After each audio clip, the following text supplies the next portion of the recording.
Nationalise bank ತೊಗೊಂಡ್ರೆ 7% interest ಆಗ್ತದೆ. Nationalise bank ತೊಗೊಂಡ್ರೆ ಅವ್ರಿಗೆ EMI ಇದೆಯಲ್ಲ 5,000 ಬರ್ತದೆ ತಿಂಗಳಿಗೆ. ಈಗ ಪ್ರೈವೇಟಲ್ಲಿ ತೊಗೊಂಡ್ರೆ 8,500 ಆಗ್ತದೆ. ಇಂಟ್ರೆಸ್ಟ್ ಅಮೌಂಟ್ ಡಿಫ್ರೆನ್ಸ್ ಆಗಿಬಿಡ್ತದೆ. ನ್ಯಾಷನಲೈಸ್ ಬ್ಯಾಂಕ್ ತೊಗೊಂಡ್ರೆ 7% ಇಂಟ್ರೆಸ್ಟ್ ಆಗ್ತದೆ. ನ್ಯಾಷನಲೈಸ್ ಬ್ಯಾಂಕ್ ತೊಗೊಂಡ್ರೆ ಅವ್ರಿಗೆ EMI ಇದೆಯಲ್ಲ 5,000 ಬರ್ತದೆ ತಿಂಗಳಿಗೆ. ಈಗ ಪ್ರೈವೇಟಲ್ಲಿ ತೊಗೊಂಡ್ರೆ 8,500 ಆಗ್ತದೆ. ಇಂಟ್ರೆಸ್ಟ್ ಅಮೌಂಟ್ ಡಿಫ್ರೆನ್ಸ್ ಆಗಿಬಿಡ್ತದೆ. ಮನೆ ಮುಖ್ಯಮಂತ್ರಿ ಗಮನಕ್ಕೆ ತಂದಿದ್ದಕ್ಕೆ ಒಂದು ಕೆಲಸ ಮಾಡು, ಅದು ಕ್ಯಾಬಿನೆಟ್ ತೊಗೊಂಡು ಬಂದು ಕ್ಯಾಬಿನೆಟಲ್ಲಿ ತೊಗೊಂಡು ಕ್ಯಾಬಿನೆಟಲ್ಲಿ ಕೂತ್ಕೊಂಡು ಚರ್ಚೆ ಮಾಡುವ ಅಂತೇಳ್ಬಿಟ್ಟು ಏನು ನ್ಯಾಷನಲೈಸ್ ಬ್ಯಾಂಕ್ ಇತ್ತು ಅಷ್ಟೇ ಬೆನಿಫಿಷರಿ ಕೊಡಬೇಕು. ಏನು ನ್ಯಾಷನಲೈಸ್ ಬ್ಯಾಂಕಲ್ಲಿ ಏನು ಇಂಟ್ರೆಸ್ಟ್ ಇತ್ತು ಅಷ್ಟೇ ಕೊಡಬೇಕು. ಪ್ರೈವೇಟ್ ಬ್ಯಾಂಕಲ್ಲಿ ಜಾಸ್ತಿ ಇದೆಯಲ್ಲ ಅದು ಸರ್ಕಾರದಿಂದ ಬೇರೆ ಮಾಡಬೇಕಂತ ಹೇಳ್ಬಿಟ್ಟು ಕ್ಯಾಬಿನೆಟ್ ತಂದು ಮನೆ ಮುಖ್ಯಮಂತ್ರಿ ಅಪ್ರೂವ್ 1,600 ಕೋಟಿ 12,000 ಮನೆಗಳಿಗೆ. ಏನಕ್ಕಪ್ಪ ಇದು BJP ಅವ್ರು ಮಾಡಿಲ್ಲ? 1,600 ಕೋಟಿ ಸರ್ ಇಂಟ್ರೆಸ್ಟ್ ಅಮೌಂಟಲ್ಲಿ. ಈಗ ಇಲ್ಲ ಅಪ್ಲಿಕೇಶನ್ ಬಂದುಬಿಟ್ಟು ಅದನ್ನು ನಾವು ಫೆಬ್ರವರಿಲಿ ಫೆಬ್ರವರಿಲಿ ಕೊನೆಯಲ್ಲಿ ಅದನ್ನು ಒಂದು 7,800 ಮನೆ ಕೊಡಬೇಕಂತ ತೀರ್ಮಾನ ಮಾಡಿದ್ವಿ. ಏನಕ್ಕೆ ಇದು BJP ಅವ್ರು ಮಾಡಿಲ್ಲ? ನಿಮ್ಮ ಮಾಧ್ಯಮ ಸ್ನೇಹಿತರು ಕೇಳಬೇಕು ಸರ್ ನೀವು. ಇದು ಬಡವ್ರ ಬಗ್ಗೆ ನಾನು ಹೇಳ್ತಾ ಇರೋದು. ಬಡವ್ರು ಒಳ್ಳೆಯದಾಗಿಕ್ಕೆ ನಾವು ಪುಣ್ಯ ಕಟ್ಕೊಳ್ಬೇಕು, ಬಡವ್ರ ಸೇವೆ ಮಾಡಿ. ಹಿನ್ನೆಲೆಯಲ್ಲಿ ತಮ್ಮ ಕರೆದಿರೋದು ಉದ್ದೇಶ ಅಂದರೆ ಇದೇ ತಿಂಗಳು 24ನೇ ತಾರೀಕಿಗೆ ಮನೆ ಹಂಚೋ ಕಾರ್ಯಕ್ರಮಕ್ಕೆ ತಮ್ಮ ಪ್ರೆಸ್ ಮೀಟನ್ನು ಕರೆದಿರೋ ತಮಗೆಲ್ಲ ಗೊತ್ತಿರೋ ವಿಚಾರ. ಹಾಗಾಗಿ ಟೋಟಲ್ ಇಡೀ ರಾಜ್ಯದಲ್ಲಿ 1,80,253 ಮನೆಗಳು ಹಿಂದಿನ ಸರ್ಕಾರದಲ್ಲಿನೇ ಸಿದ್ದರಾಮಯ್ಯ ಸಾಹೇಬರ ಮುಖ್ಯಮಂತ್ರಿ ಇರುವಾಗ 1,80,253 ಮನೆಗಳು ಸ್ಯಾಂಕ್ಷನ್ ಮಾಡಿದ್ದು. 15, 16, 17, 18 ಸ್ಯಾಂಕ್ಷನ್ ಮಾಡಿದ್ದು. ಅದಾದಮೇಲೆ ಸಮ್ಮಿಶ್ರ ಸರ್ಕಾರ ಬಂತು. ಕುಮಾರಸ್ವಾಮಿಯವರು 1.5 ವರ್ಷ ಮುಖ್ಯಮಂತ್ರಿ ಆಗಿದ್ದರು. ಯಡಿಯೂರಪ್ಪ ಅವರು 2 ವರ್ಷ ಮುಖ್ಯಮಂತ್ರಿ ಆಗಿದ್ದರು. ಬಸವರಾಜ ಬೊಮ್ಮಾಯಿಯವರು 2 ವರ್ಷ ಮುಖ್ಯಮಂತ್ರಿ ಆಗಿದ್ದರು. ಒಂದು ಮನೆಯೂ ಸ್ಯಾಂಕ್ಷನ್ ಮಾಡಿಲ್ಲ, ಒಂದು ಮನೆಯೂ ಕೊಡೋಕ್ಕೆ ಸಾಧ್ಯ ಆಗಿಲ್ಲ.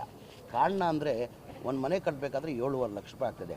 ಕೇಂದ್ರ ಸರ್ಕಾರದಿಂದ ಪ್ರಧಾನಮಂತ್ರಿ ಆವಾಸ್ ಯೋಜನಾ ಅಂತ ಹೇಳ್ಬಿಟ್ಟು 1.5 ಲಕ್ಷ ಸಬ್ಸಿಡಿ ಕೊಡ್ತಾರೆ. ಇದೇ ಬಡವ್ರ ಮನೆ ಕಟ್ಟಕ್ಕೆ 18% GST ಹಾಕಿ 1,22,000 ವಾಪಸ್ ತೊಗೊಳ್ತಾರೆ. ನಾನು ಭಾಳ ಸದನದಲ್ಲಿ BJP ಮುಖಂಡರಿಗೆ ಹೇಳಿದ್ದೀನಿ, ನಾನು ನಿಮ್ಮದೇ ಸರ್ಕಾರ ಇದೆ, ಬಡವ್ರ ಮನೆಗೆ GST ಹಾಕೋದು ಬೇಡ, ಕಾಸು ಜಾಸ್ತಿ ಆಗ್ತದೆ, 7.5 ಲಕ್ಷ ಆಗ್ತದೆ, ನೀವು 18% ಏನು GST ಹಾಕ್ತೀರಾ, ಬಡವ್ರ ಮನೆಗೆ GST ಹಾಕೋದು ಬೇಡ ಅಂತ ಭಾಳ ಸತಿ ನಾನು ಹೇಳಿದ್ದೀನಿ. ಅದು ಒಂದು ಕಡೆ ಇರಲಿ. ಕೇಂದ್ರ ಸರ್ಕಾರದಿಂದ 1.5 ಲಕ್ಷ ಬರ್ತದೆ, ರಾಜ್ಯ ಸರ್ಕಾರದಿಂದ 1,20,000 ಜನರಲ್ ಕೊಡ್ತೀವಿ, SC ST ಇದ್ದರೆ 2 ಲಕ್ಷ ಕೊಡ್ತೀವಿ. ಆವ್ರೇಜ್ ತೊಗೊಂಡ್ರೆ 3 ಲಕ್ಷ ಆಯಿತು. 7.5 ಲಕ್ಷದಲ್ಲಿ 3 ಲಕ್ಷ ಹೋದರೆ ಎಷ್ಟು ಉಳಿತದೆ? 4.5 ಲಕ್ಷ ಬೆನಿಫಿಷರಿ ಕಟ್ಟಬೇಕು. ಟೋಟಲ್ ಬೆನಿಫಿಷರಿ ಪೇಮೆಂಟ್ ಸ್ಲಮ್ ಬೋರ್ಡ್ಗೆ 1,80,253 ಮನೆಗೆ 7,400 ಕೋಟಿ ಬರಬೇಕಾಗಿತ್ತು. ಬರೇ 310 ಕೋಟಿ ಬಂದಿತ್ತು. ಯಾವಾಗ 8 ವರ್ಷದಲ್ಲಿ ಯಾರೋ 5,000 ಕೊಟ್ಟವ್ರೆ, ಯಾರೋ 10,000 ಕೊಟ್ಟವ್ರೆ, ಯಾರೋ 15,000. ಪಾಪ ಬಡವ್ರು ಕಟ್ಟಕ್ಕೆ ಸಾಧ್ಯ ಆಗಲ್ಲ. ಆ ಕಾರಣಕ್ಕೆ ಮನೆಗಳು ಅನ್ಕಂಪ್ಲೀಟ್ ಆಗಿತ್ತು. ಈ ಕಾಂಟ್ರಾಕ್ಟ್ಗಳು ಏನು ಮಾಡಿಬಿಟ್ಟಿದ್ದಾರೆ, ಈ 1,80,253 ಮನೆಗೆ ಕೇಂದ್ರ ಸರ್ಕಾರ ಮತ್ತು ರಾಜ್ಯ ಸರ್ಕಾರದ ದುಡ್ಡು ಏನು ಬರ್ತದೆ ಅದಲ್ಲಿ ಒಂದು ಡೆಮಾಲಿಷ್ ಮಾಡಿ ಪಾಯಾಗಿ ಬಿಟ್ಬಿಟ್ಟಿದ್ದಾರೆ. ಎಲ್ಲ ಜನ ಬೀದಿಯಲ್ಲಿದ್ದರು. ನಮ್ಮ ಸರ್ಕಾರ ಬಂದಾದಮೇಲೆ, ನನ್ನ ಗಮನಕ್ಕೆ ಬಂದಾದಮೇಲೆ ನಾನು ಹೆಂಗಪ್ಪ ಮನೆ ಮುಖ್ಯಮಂತ್ರಿ ಗಮನಕ್ಕೆ ತರೋದು. ಏನಕ್ಕಂದರೆ ಈ ಗ್ಯಾರಂಟಿಗಳೆಲ್ಲ ತಮಗೆಲ್ಲ ಗೊತ್ತಿದ್ದಂಗೆ 55ರಿಂದ 60,000 ಕೋಟಿ ಆಗ್ತದೆ. ಅದಲ್ಲಿ ಹೆಂಗಪ್ಪ ಇದು 7,400 ಕೋಟಿ ಹೋಗಿ ಕೇಳೋದು ಅಂತೇಳ್ಬಿಟ್ಟು ಧೈರ್ಯ ಮಾಡಿ ನಾನು ಪ್ರಸಾದ್ ಅವರು ಹೋಗ್ಬಿಟ್ಟು ಮನೆ ಮುಖ್ಯಮಂತ್ರಿಗೆ ಗಮನಕ್ಕೆ ತಂದು, ಸರ್ ಹಿಂದಿನ ಸರ್ಕಾರದಲ್ಲೇ ತಾವೇ ಮುಖ್ಯಮಂತ್ರಿ ಇರುವಾಗ ಈ ಮನೆಗಳು ಸ್ಯಾಂಕ್ಷನ್ ಆಗಿದ್ದು, ಅದಾದಮೇಲೆ ಒಂದು ಮನೆಯೂ ಸ್ಯಾಂಕ್ಷನ್ ಆಗಿಲ್ಲ, ಒಂದು ಮನೆಯೂ ಕೊಡೋಕ್ಕೆ ಸಾಧ್ಯ ಆಗಿಲ್ಲ. ಕಾರಣ ಅಂದರೆ ಬೆನಿಫಿಷರಿ ದುಡ್ಡು ಕಟ್ಟೋಕ್ಕೆ ಸಾಧ್ಯ ಆಗಲ್ಲ. ಹಂಗೆ ಸರ್ಕಾರ ವತಿಯಿಂದ ನಾವೇ ದುಡ್ಡು ಕಟ್ಟು ಕೊಡಬೇಕಾಗ್ತದೆ ಅಂತ ಹೇಳ್ಬಿಟ್ಟು ಮನೆ ಮುಖ್ಯಮಂತ್ರಿ ಗಮನಕ್ಕೆ ತಂದೆ. ಮನೆ ಮುಖ್ಯಮಂತ್ರಿಗಳು 2-3 ರಿವ್ಯೂ ಮೀಟಿಂಗ್ ಮಾಡಿ ನೀನು ಹೇಳ್ತಾರೆ ಸತ್ಯ, ಬಡವ್ರು ದುಡ್ಡು ಕಟ್ಟೋಕ್ಕೆ ಸಾಧ್ಯ ಆಗಲ್ಲ, ಅದು ಎಷ್ಟನ ಕಷ್ಟ ಆಗಲಿ, ಎಷ್ಟನ ತೊಂದರೆ ಆಗಲಿ, ಆ ದುಡ್ಡನ್ನು ನಾನು ಕೊಡ್ತೀನಿ. 2026 ಕೊನೆ ಡಿಸೆಂಬರ್ವರೆಗೆ ನೀವು 1,80,000 ಮನೆಗಳು ಕೊಡಬೇಕಂತ ಮನೆ ಮುಖ್ಯಮಂತ್ರಿ ಸೂಚನೆ ಕೊಟ್ಟು 2024 ಕ್ಯಾಬಿನೆಟ್ ತಂದು ಅಪ್ರೂವ್ ಮಾಡಿದ್ದಕ್ಕೆ ಹೋದ ವರ್ಷ 2024 ಮೇದಲ್ಲಿ ನಾವು 36,789 ಮನೆಗಳು ಕೊಟ್ಟಿವಿ ಇಡೀ ರಾಜ್ಯದಲ್ಲಿ. ಈ ಬಾರಿ 24ನೇ ತಾರೀಕಿಗೆ 42,345 ಮನೆಗಳು ಕೊಡ್ತಾಯಿದ್ದೀವಿ. ಹುಬ್ಳಿದಲ್ಲಿ ಈಗ ನೋಡಿರ್ಬೋದು, ಪಕ್ಕದಲ್ಲೇ ಮನೆ ಕಟ್ಟಿದ್ದೀವಿ. ಹುಬ್ಳಿಯ ಪ್ರಸಾದ್ ಹಬ್ಬ ಅವ್ರ ಕಾನ್ಸ್ಟಿಟ್ಯೂನ್ಸಿಯಲ್ಲೇ 1,300ರಲ್ಲಿ 1,008 ಮನೆ ಇಲ್ಲಿ ಕೊಡ್ತಾಯಿದ್ದೀವಿ. ಹಾಗಾಗಿ ತುಮಕೂರಲ್ಲಿ ಕೊಡ್ತಾಯಿದ್ದೀವಿ, ಸಿರಾದಲ್ಲಿ ಕೊಡ್ತಾಯಿದ್ದೀವಿ, ಯಾದಗಿರಿಯಲ್ಲಿ ಕೊಡ್ತಾಯಿದ್ದೀವಿ, ಬೀದರಲ್ಲಿ ಕೊಡ್ತಾಯಿದ್ದೀವಿ, ಬಳ್ಳಾರಿಯಲ್ಲಿ ಕೊಡ್ತಾಯಿದ್ದೀವಿ, ಚಿತ್ರದುರ್ಗದಲ್ಲಿ ಕೊಡ್ತಾಯಿದ್ದೀವಿ. ಇಡೀ ರಾಜ್ಯದಲ್ಲಿ ಎಲ್ಲ ಕಡೆ first stage, second stage, third stage ಅಂತ ಮಾಡಿದ್ದೀವಿ. ಫಸ್ಟ್ ಸ್ಟೇಜಲ್ಲಿ 36,789 ಮನೆ ಕೊಟ್ವಿ. ಈಗ 42,345 ಮನೆಗಳು ಈಗ ಸೆಕೆಂಡ್ ಸ್ಟೇಜಲ್ಲಿ ಕೊಡ್ತಾಯಿದ್ದೀವಿ. ಇನ್ನು 2 ತಿಂಗಳಾದಮೇಲೆ ಇನ್ನೂ ಒಂದು 30,000 ಮನೆಗಳು ಕೊಡಬೇಕಂತ ನಾವು ಸಿದ್ಧತೆನ ಮಾಡ್ಕೊಂಡಿದ್ದೀವಿ. ಆ ಕಾರಣಕ್ಕೆ ಈ ಕಾರ್ಯಕ್ರಮನ ಹಮ್ಮಿಕೊಂಡು ನಮ್ಮ AICC ಅಧ್ಯಕ್ಷ ಆದಂಥ ಮಲ್ಲಿಕಾರ್ಜುನ ಖರ್ಗೆ ಸಾಹೇಬರು ಬರ್ತಾವ್ರೆ, ಮನೆ ಮುಖ್ಯಮಂತ್ರಿಗಳು ಬರ್ತಾವ್ರೆ, ಉಪಮುಖ್ಯಮಂತ್ರಿಗಳು ಬರ್ತಾರೆ, ಎಲ್ಲ ಸಚಿವರು ಬರ್ತಾವ್ರೆ. ರಾಹುಲ್ ಗಾಂಧಿ ಬರಬೇಕಾಗಿತ್ತು, ಅವ್ರು ಯಾವುದೋ ಬೇರೆ ಕಾರ್ಯಕ್ರಮದಿಂದ ರಾಹುಲ್ ಗಾಂಧಿ ಅವ್ರು ಬರ್ತಾ ಇಲ್ಲ. ಈ 1 ಲಕ್ಷ ಕೊಡಬೇಕು ಅವರಷ್ಟೇ, 1 ಲಕ್ಷ ಕೊಡಬೇಕು. 7.5 ಲಕ್ಷದಲ್ಲಿ 1 ಲಕ್ಷ ರೂಪಾಯಿ ಕೊಡಬೇಕು. 4 ಲಕ್ಷ ಏನಿದೆ ಅದು ನಾವು ಸರ್ಕಾರ ವತಿಯಿಂದನೇ ಕೊಡಬೇಕಂತ ತೀರ್ಮಾನ ಮಾಡಿ ಇದು ಮನೆಗಳಿಗೆ ಕೊಡ್ತಾ ಇರೋದು. ಇದು ಈಗ ಏನಾಗಿದೆ, ಹಾಂ ಅದೇ ಹೇಳಿದ್ದು. ಅದಕ್ಕೆ ನಾವು ಈ ತೀರ್ಮಾನ ತೊಗೊಂಡಿದ್ದು. ಪಾಪ ಏನಾಗಿದೆ, ಒಂದು ಉದಾಹರಣೆ ನಾನು ಕೊಡ್ತೀನಿ. ನಾನೇ MLA ಆಗಿದ್ದೀನಿ ಚಾಮರಾಜಪೇಟೆಯಲ್ಲಿ. ನನಗೂ ಒಂದು 2,000 ಮನೆ ಸಂಖ್ಯೆನಾಗಿತ್ತು. ನಾನಾಗಿ ಜನತಾದಳ MLA ಆಗಿದ್ದೆ. 2016ರಲ್ಲಿ 2,000 ಮನೆ ಸಂಖ್ಯೆನಾಗಿತ್ತು. ಆವಾಗ ನಮ್ಮ ಇಂಜಿನಿಯರ್ಗಳು ಹೋಗಿದ್ದಾರೆ, ಜನತಾ ಕಾಲೋನಿ ಅಂತ ಒಂದು ಏರಿಯಾ ಇದೆ, ಅಲ್ಲಿ ಹೋಗಿ ಅವ್ರಿಗೆ ಹೇಳಿದ್ದಾರೆ, ನಿಮ್ಮ ಮನೆಗಳು ಸ್ಯಾಂಕ್ಷನ್ ಆಗಿದ್ದಪ್ಪ, ಮನೆಗಳು ಖಾಲಿ ಮಾಡ್ಕೊಡಿ, ನಾವು ಕಟ್ತೀವಿ. ಅದು ಹೆಂಗೋ ಟಾರ್ಪಲ್ ಹಾಕೋನೋ ಶೆಡ್ ಹಾಕೋನೋ ಪಾಪ ಬಡವರು ಹೆಂಗೋ ಒಂದು ಜೀವನ ಮಾಡ್ಕೊತಾಯಿದ್ರು. ಅವ್ರಿಗೇನು ಮಾಡಿದ್ದಾರೆ, ಅಲ್ಲಿ ಹೋಗಿ ಇಂಜಿನಿಯರ್ಗಳು ಕೇಳಿದ್ದಾರೆ, ನೀವು ಖಾಲಿ ಮಾಡಿ ನಾವು 1 ವರ್ಷದಲ್ಲಿ ಮನೆಗಳು ಕಂಪ್ಲೀಟ್ ಮಾಡಿ ಕಟ್ಕೊಡ್ತೀವಿ ಅಂತ ಹೇಳ್ಬಿಟ್ಟು ಕೇಳಿದ್ದಾರೆ. ಅವರು ಒಪ್ಪಲಿಲ್ಲ. ಬೇಡಪ್ಪ ನೀವು ಮಾಡಲ್ಲ, ನಮ್ಗೆ ಆಗಲ್ಲ, ನಮ್ಮ ಕೈಯಲ್ಲಿ ನಾವು ಹಿಂಗೆ ವಾಸ ಮಾಡ್ತೀವಿ, ಪರವಾಗಿಲ್ಲ ಅಂತ ಹೇಳ್ಬಿಟ್ಟಿದ್ದಾರೆ. ಇಂಜಿನಿಯರ್ಗಳು ಬಂದು ನನಗೆ ಹೇಳಿದ್ರು, ಸರ್ ಈ ಥರ ಜನತಾಗಳಲ್ಲಿ 2,000 ಮನೆಗಳು ಸ್ಯಾಂಕ್ಷನ್ ಆಗಿದೆ, ಈ ಮನೆಗಳು ಖಾಲಿ ಮಾಡಿಕೊಡ್ತಾ ಇಲ್ಲ, ನೀವೇ ಬಂದು ಹೇಳಿ ಅಂತ. ಅವಾಗ ನಾನೇ ಜನಗಳಿಗೆ ಅಂದೆ, ಮನೆ ಸ್ಯಾಂಕ್ಷನ್ ಆಗಿದ್ರಿ, 2,000 ಮನೆ ಖಾಲಿ. ಅವಾಗ ನಾನು ಅವೇರ್ನೆಸ್ ತರಬೇಕಾಗಿತ್ತು. ನೀವು ನೋಡಿ 4.5 ಲಕ್ಷ ನೀವು ಕೊಡಬೇಕು, ಕೇಂದ್ರ ಸರ್ಕಾರದಿಂದ 1.5 ಲಕ್ಷ ಬರ್ತದೆ, ರಾಜ್ಯ ಸರ್ಕಾರದಿಂದ 1.5 ಲಕ್ಷ ಬರ್ತದೆ, ಮಿಕ್ಕಿದು 4.5 ಲಕ್ಷ ಕೊಡಬೇಕಂತ ನಾನು ಅವೇರ್ನೆಸ್ ಅವ್ರು ತರಬೇಕಾಗಿತ್ತು. ಯಾವ ಮೇಲೂ ತಂದಿಲ್ಲ. ಅವ್ರೇನೋ ಸರ್ಕಾರ ವತಿಯಿಂದ ಕಟ್ಕೊಡ್ತಾರೆ ಅಂತ ಹೇಳ್ಬಿಟ್ಟು ಇದ್ದಿದ್ದ ಮನೆ ಎಲ್ಲ ಡೆಮಾಲಿಷ್ ಮಾಡಿಬಿಟ್ಟವ್ರೆ. ಪಾಪ ಬಡವರು ಹೆಂಗೋ ಅವ್ರಿಗೆ ಜೀವನ ಟಾರ್ಪಲ್ ಹಾಕೋನೋ ಮತ್ತೊಂದು ಹಾಕೊಂಡು ಪಾಪ ಅವ್ರ ಕಜ್ಜಲ್ಲಿ ಹೆಂಗೋ ಜೀವನ ಮಾಡ್ತಾಯಿದ್ರು. ಪಾಪ ಖಾಲಿ ಮಾಡಿಬಿಟ್ಟು ಏನು ಮಾಡಿದರೆ, ಭಾಳಷ್ಟು ಕಡೆ ನಾನು ನೋಡಿದ್ದೀನಿ, ಎಲ್ಲ ಕಡೆ ನಾನು ವಿಸಿಟ್ ಕೊಟ್ಟೆ, ಕಣ್ಣಲ್ಲಿ ನೀರು ಬಂತು ನನಗೆ. ಭಾಳಷ್ಟು ಕಡೆ ಹೋದರೆ ಎಲ್ಲೆಲ್ಲಿ ಮನೆಗಳು ಡೆಮಾಲಿಷ್ ಆಗಿದೆ, ಅಲ್ಲೇ ಪಕ್ಕದಲ್ಲಿ ಒಂಥರ ಟೆಂಟ್ ಹಾಕಿ ಮಕ್ಕಳು ಅವರು 5 ಜನ 6 ಜನ ಅಲ್ಲೇ ವಾಸ ಮಾಡ್ತಾರೆ. ಅದೇ ನೋಡಿಬಿಟ್ಟು ನಾನು ಮನೆ ಮುಖ್ಯಮಂತ್ರಿ ಗಮನಕ್ಕೆ ತಂದು, ನಾನಿಲ್ಲ ಸರ್ ಬಡವ್ರು ಕೊಡೋಕ್ಕೆ ಸಾಧ್ಯ ಆಗಲ್ಲ, ಈ ಮನೆಗಳು ನಾವು ಸರ್ಕಾರ ವತಿಯಿಂದ ಕಟ್ಕೊಡ್ಬೇಕಂತ ತೀರ್ಮಾನ ಮಾಡಿದ್ವಿ. ಇದಕ್ಕೆ ನಾನು ಮಾಧ್ಯಮ ಸ್ನೇಹಿತರಿಗೆ ಕೇಳಿದ್ರು, ಇದೇನಕ್ಕೆ BJP ಅವ್ರು ಮಾಡಿಲ್ಲ? ಅವಾಗ ಯಾವ ಗ್ಯಾರಂಟಿನೂ ಇಲ್ಲ BJP ಅವ್ರಿಗೆ. ನಮಗಂತೂ ಗ್ಯಾರಂಟಿ ಒತ್ತಡ ಇದೆ. ಈ BJP ಅವ್ರು ಹೇಳ್ತಾರೆ, ಈ ಗ್ಯಾರಂಟಿಗಳು ಕೊಟ್ಟಾದಮೇಲೆ ಕಾಂಗ್ರೆಸ್ ಸರ್ಕಾರ ದಿವಾಲಿ ಆಗಿದೆ, ಏನೂ ಅಭಿವೃದ್ಧಿ ಕೆಲಸ ನಡೀತಾ ಇಲ್ಲ. ಇದಕ್ಕಿಂತ ಒಳ್ಳೆ ಕೆಲಸ ಏನ್ರಿ ಇದು? 36,780 ಮನೆ ಕೊಟ್ಟಿದ್ದೀವಿ. ಈಗ 42,000 ಮನೆಗಳು ಕೊಡ್ತಾಯಿದ್ವಿ, 80,000 ಮನೆಗಳು ಕೊಟ್ಟಿದ್ದೀವಿ. ಆ ಟೈಮಲ್ಲಿ BJP ಅವ್ರಿಗೆ ಸಮ್ಮಿಶ್ರ ಸರ್ಕಾರ, ಕುಮಾರಸ್ವಾಮಿ ಇರಲಿ, ಯಡಿಯೂರಪ್ಪ ಅವರು ಇರಲಿ, ಬಸವರಾಜ ಬೊಮ್ಮಾಯಿ ಇರಲಿ, ಆ ಟೈಮಲ್ಲಿ ಯಾವ ಗ್ಯಾರಂಟಿನೂ ಇರಲಿಲ್ಲ.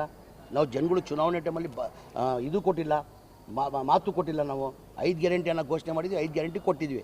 ಅದ್ರ ಜೊತೆಯಲ್ಲಿ ಬಡವ್ರಿಗೆ ಮನೆ ಕಟ್ಕೊಡ್ತೀವಿ ಅಂತ ನಾವು ಘೋಷಣೆ ಮಾಡಿಲ್ಲ ಚುನಾವಣೆ ಟೈಮಲ್ಲಿ. ಅಂದರೆ ಬಡವ್ರ ಬಗ್ಗೆ ಕಾಳಜಿ ಇದ್ದಿದ್ದಾನೆ ಅವ್ರು ಮಾಡ್ಬೋದಾಗಿತ್ತಾನೆ. ಈಗ BJP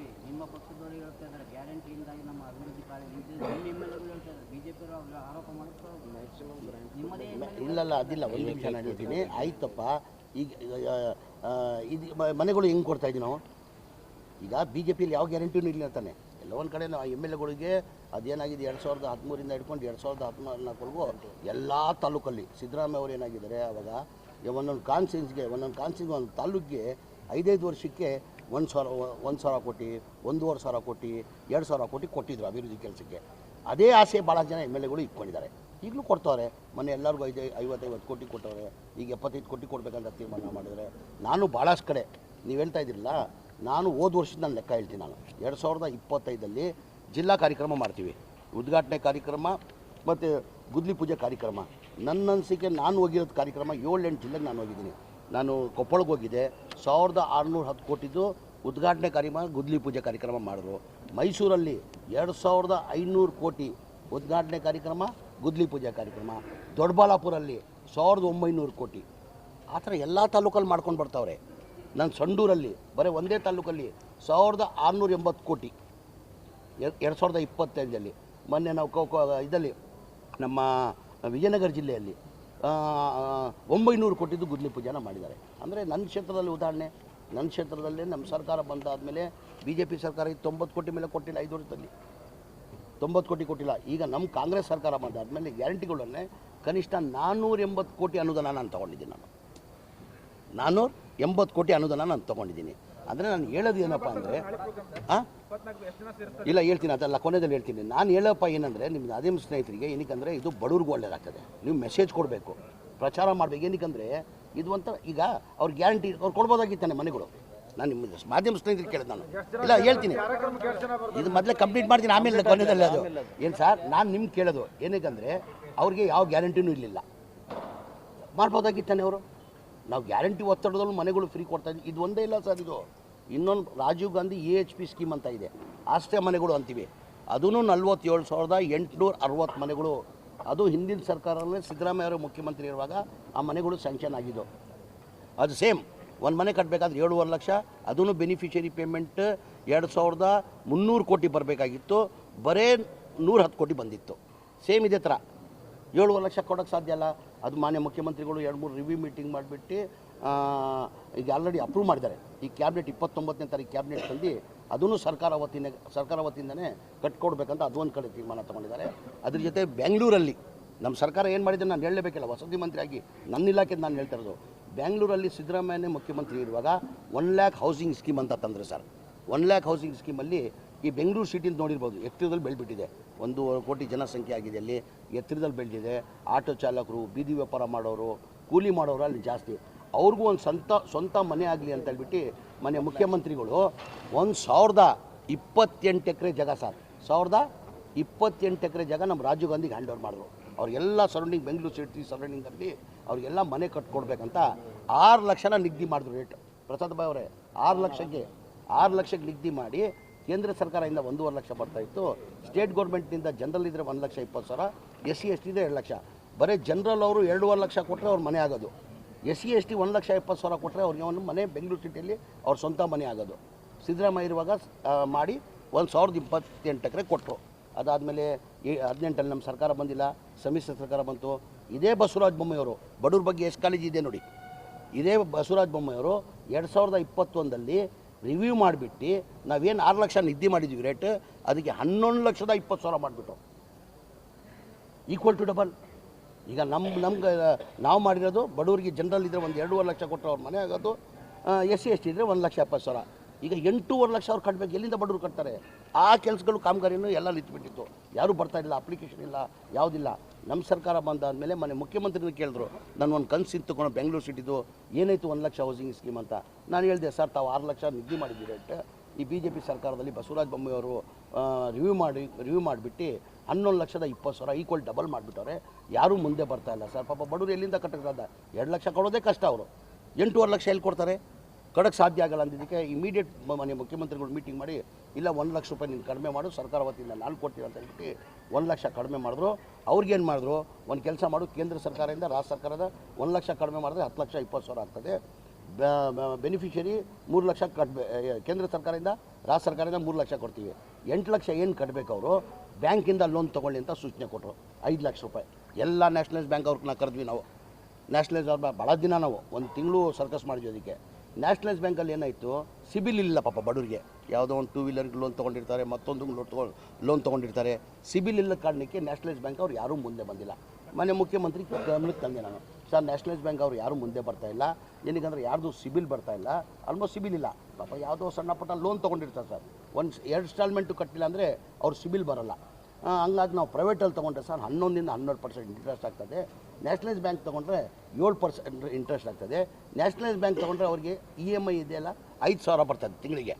ಈಗ ಪ್ರೈವೇಟಲ್ಲಿ ತೊಗೊಂಡ್ರೆ 8,500 ಆಗ್ತದೆ. ಇಂಟ್ರೆಸ್ಟ್ ಅಮೌಂಟ್ ಡಿಫ್ರೆನ್ಸ್ ಆಗಿಬಿಡ್ತದೆ.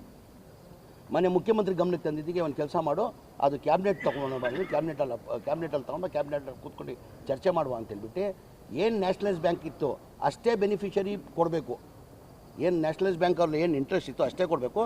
ಪ್ರೈವೇಟ್ ಬ್ಯಾಂಕಲ್ಲಿ ಜಾಸ್ತಿ ಇದೆಯಲ್ಲ ಅದು ಸರ್ಕಾರದಿಂದ ಬೇರೆ ಮಾಡಬೇಕಂತ ಹೇಳ್ಬಿಟ್ಟು ಕ್ಯಾಬಿನೆಟ್ ತಂದು ಮನೆ ಮುಖ್ಯಮಂತ್ರಿ ಅಪ್ರೂವ್ 1,600 ಕೋಟಿ 12,000 ಮನೆಗಳಿಗೆ. ಏನಕ್ಕಪ್ಪ ಇದು BJP ಅವ್ರು ಮಾಡಿಲ್ಲ? 1,600 ಕೋಟಿ ಸರ್ ಇಂಟ್ರೆಸ್ಟ್ ಅಮೌಂಟಲ್ಲಿ. ಈಗ ಇಲ್ಲ ಅಪ್ಲಿಕೇಶನ್ ಬಂದುಬಿಟ್ಟು ಅದೂ ನಾವು ಫೆಬ್ರವರಿಲಿ ಕೊನೆಯಲ್ಲಿ ಅದೂ ಒಂದು 7,800 ಮನೆ ಕೊಡಬೇಕಂತ ತೀರ್ಮಾನ ಮಾಡಿದ್ವಿ. ಏನಕ್ಕೆ ಇದು BJP ಅವ್ರು ಮಾಡಿಲ್ಲ? ನಿಮ್ಮ ಮಾಧ್ಯಮ ಸ್ನೇಹಿತರು ಕೇಳಬೇಕು ಸರ್ ನೀವು. ಇದು ಬಡವ್ರ ಬಗ್ಗೆ ನಾನು ಹೇಳ್ತಾ ಇರೋದು. ಬಡವ್ರು ಒಳ್ಳೆಯದಾಗಿಕ್ಕೆ ನಾವು ಪುಣ್ಯ ಕಟ್ಕೊಳ್ಬೇಕು, ಬಡವ್ರು ಸೇವೆ ಮಾಡ್ಬೋದಾಗಿತ್ತಾನೆ BJP. ಏನಕ್ಕೆ 6,000 ಇದ್ದಿದ್ದು ಏನಕ್ಕೆ 11,20 ಲಕ್ಷ ಮಾಡಿದ್ರು?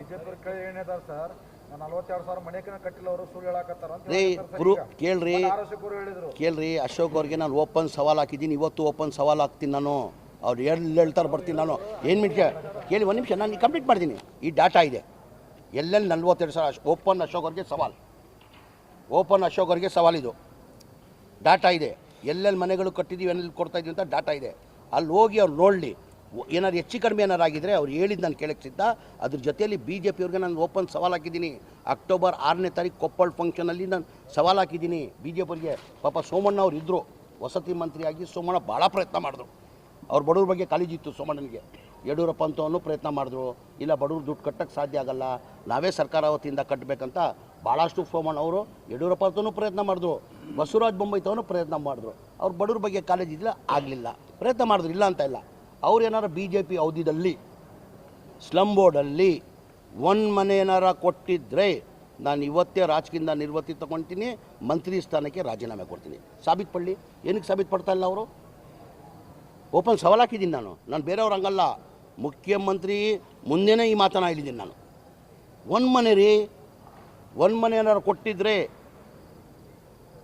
ಸ್ಲಮ್ ಬೋರ್ಡಲ್ಲಿ ಪಾಪ ಸೋಮಣ್ಣವ್ರು ಪ್ರಯತ್ನ ಮಾಡಿದ್ರು, ಬಡವ್ರ ಬಗ್ಗೆ ಅವ್ರ ಕಾಳಜಿ ಇತ್ತು.